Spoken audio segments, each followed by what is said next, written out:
tugboats need two things to get their job started: a big, powerful engine and a special hull design that allows them to dig into the water.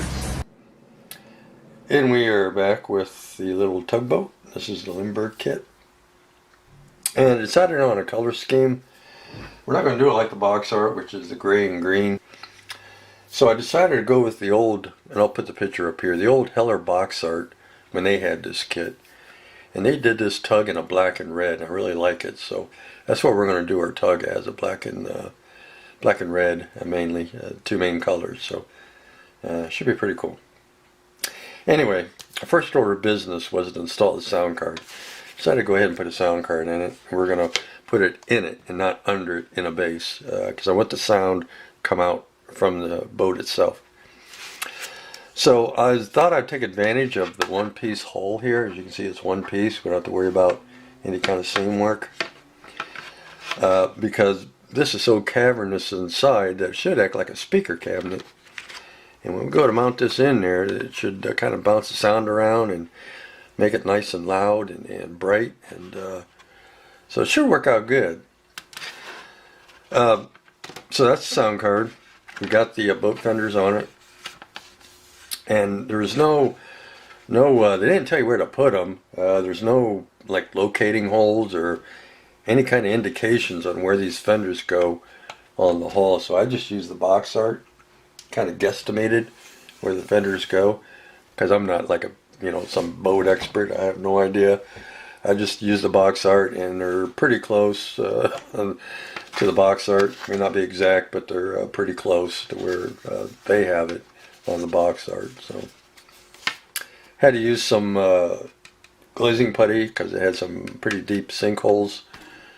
So we got them taken care of. Each one had 3, so those are filled.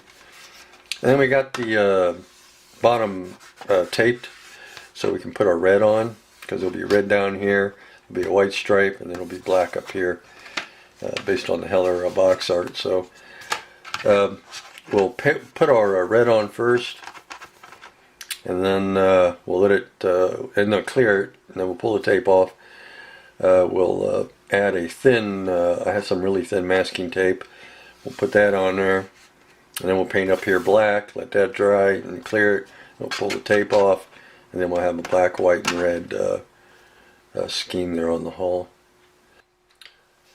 Okay, so now we're going to talk about the electronics, because that's probably the most questions I get asked on when I do a video that has lights and sound in it. We'll talk about the sound card first.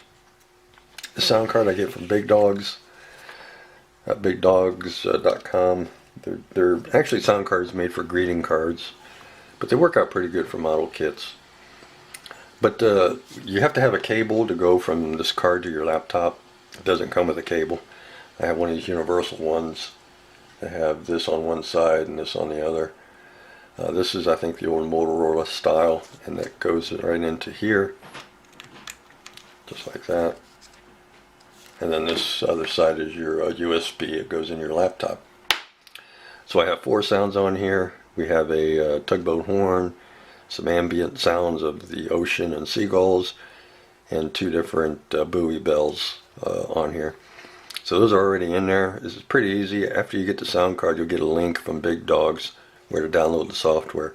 You download the software, you fire it up, plug this into the laptop, import your WAV files. I think it'll take WAV files or MP3s or both. I think it takes more than one type of sound file. But you import them. I use WAV. But you import them into the program. There's a button on your right that you just click on that says write. You just write it to the card, and then it puts it in there. And that's pretty much it. Now the only thing, you'll get a warning when you buy these cards that their software might not work with Windows 10. Mine did. It worked okay. I didn't have any issues.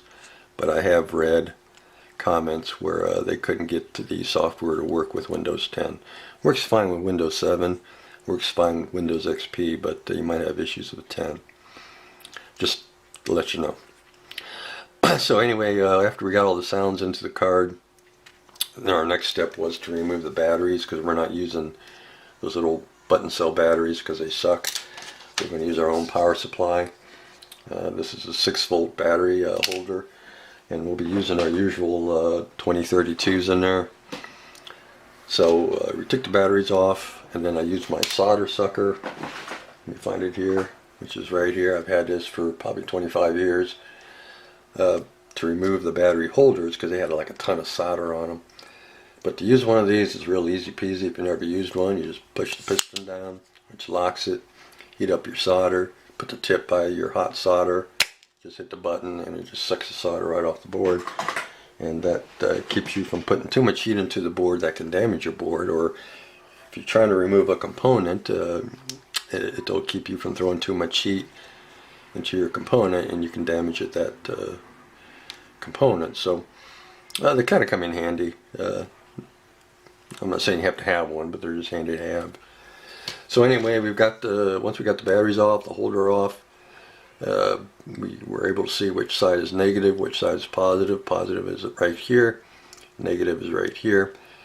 We've added some feed wires to the board. They're soldered on there for our power supply. So we got our sound in there. We got it ready to be installed into the hull. And I'd play it, but I need 10 hands to hook everything up. The next video, or maybe the video after that, we get the hull painted. I'll put it in there and hook this up, and you can kind of hear it. But that's the deal on the sound card. Sorry I'm going kind of fast, but don't want this to be too long. So that's that. I'm still waiting on my switches to come in from, got a bag of 100 for 10 bucks out of, I think, Texas. So it might take forever to get here, but hopefully they'll get here soon. So since we're adding lights, we had to have a way to put the lights in here since we have this big opening. So I took a scrap piece of plastic here, I ran it down the center, and we'll mount our LEDs here, and that should give us a nice even lighting on both sides of the cabin.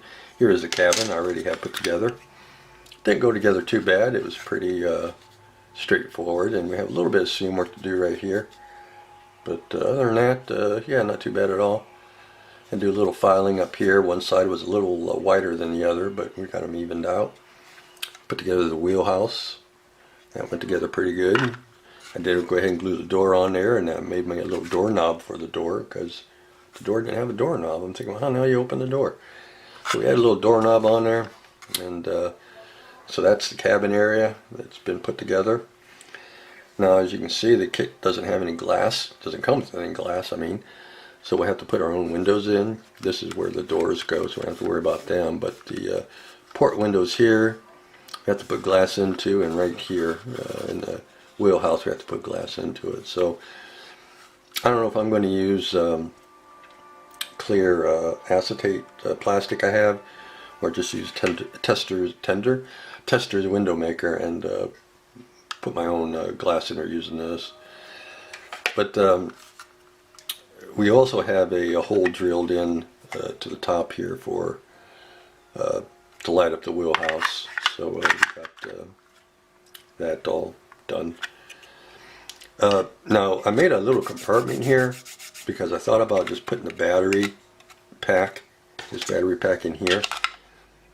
That way all you have to do is just remove the stack to turn it on, and then put the stack back on, and you're good to go. But I don't know if I'm going to do that. I really don't. It sounded like a cool idea, but I really don't know if I want to keep monkeying with the model every time I want to turn the lights on and off and hear the sound. So I think I might go back to what I usually do and put the switches and the sound underneath the base. Now the card will still be inside the hull, but yeah, I think I just might put this stuff, the power supply and switches and stuff, on the base instead. But if I go back to my original plan, then we have a compartment for the battery pack. So that's that's the deck. We've got, let me do this real quick. We've got our LEDs. We get them from Jerry at HDA Model Works. That's where we get all of our components from. So that That's always a good there. Jerry also has model kits, so if you're looking for a model kit, you might want to check him out as well. But we'll be using these right here. These are 3mm top hats. These are 12. Well, he has them set up with the resistors to run 12 volts, but they're actually 3 volts. But we're running 6, and we're still going to use the resistor because being these are 3, we're running 6.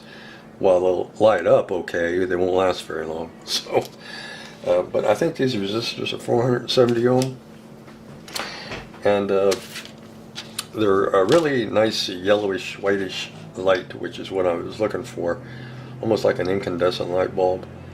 I didn't want a blue-white light that you normally get. I wanted something, you know, yellow. Oh, there we go. Yellow whitish. Where's the light at? I don't have my glasses on, so bear with me. There we go. You can kind of see that. So I think this yellow-white light inside the cabin will be perfect. So there'll be 3 of them. I think 3 will be enough. I think 3 is actually more than enough. I was going to go with 2, but I decided to add a 3rd one in there. So we'll have 4. We'll have 3 on the bottom, 1 on top. And we'll run everything out through the bottom of the hull and into the base. And I think that's how we're going to do everything. I should have the wood in just a couple of days to make my own wooden base, and I'll show all that once it all comes in. I got it off at Amazon, the wooden panels and 1/2-inch dowel rods, square rods, so we'll get all that cut and put together, and I'll show you all that crap in another video. But alright guys, we better end this because it's really long. So I hope that answers your questions on the sound card, the LEDs that we're using, how we're going to mount them in there. And I'll show you more as we go along, but I just wanted to cover everything real quick so you kind of have a general idea of what direction we're going and what we're using and where you can get the stuff from. Alright, take care. We'll see you in our next update.